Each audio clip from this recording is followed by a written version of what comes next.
কাউকে সামান্য কষ্ট দিলে আমি অনেক বেশি কষ্ট পাই না? সেদিন আপনাকে অমন করে আঘাত দিয়ে আমিও প্রতিটি মুহূর্ত কষ্ট পাচ্ছি। এরপরও গিটারে সেই গানে সুর বাজিয়ে আমার দুঃস্বপ্নের দিনগুলির কথা স্মরণ করিয়ে দিয়ে এ কোন ধরনের প্রতিশোধ নিতেছেন আপনি?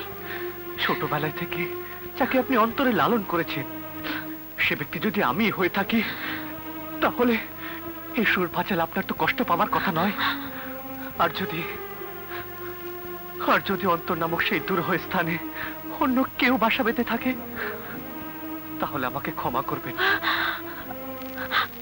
অন্তর জুড়ে একজনই ছিল, আর সেই একজন যে দুটি ভিন্ন রূপে আমার সামনে এসে দাঁড়াবে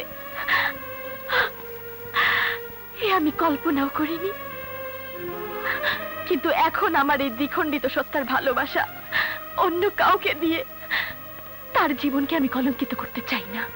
বাহ, চমৎকার আপনার যুক্তি। একজন না চাইতেই দুহাত ভরে কুড়িয়ে নিয়ে গেল, আরেকজন সারা জীবন তপস্যা করেও খালি হাতে ফিরে যাবে।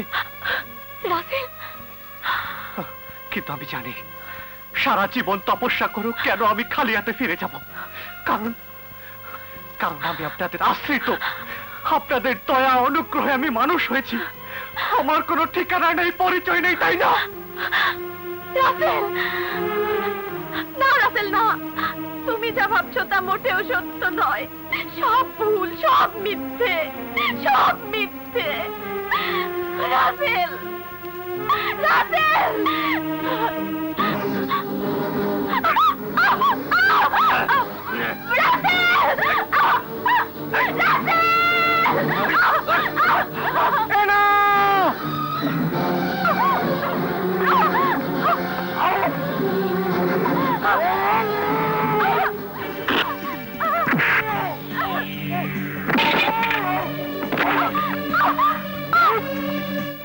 একটু বেশি বারণ করেছে, ঘাবড়াবার কিছু নেই, দিন কয়েকের মধ্যে সেরে যাবে।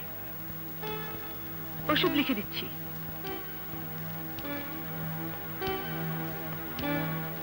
এই নিন, ওষুধগুলো আনিয়ে নিন। ম্যানেজার সাহেব, এই ওষুধগুলো একটু।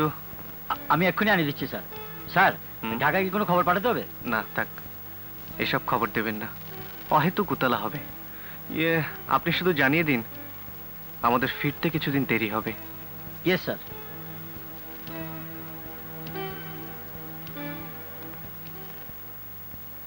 ওনার রেস্টের প্রয়োজন, আমি এখন আসি, আপনি ওনার কাছে একটু থাকুন।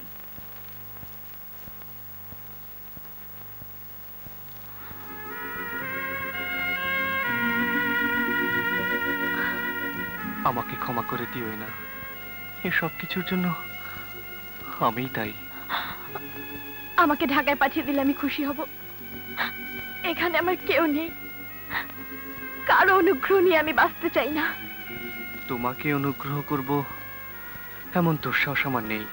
আমি চাই ড্যাডির আদরের মেয়েকে যেমন সুস্থ নিয়ে এসেছিলাম তেমনি সুস্থ করেই ফিরিয়ে নিয়ে যাব।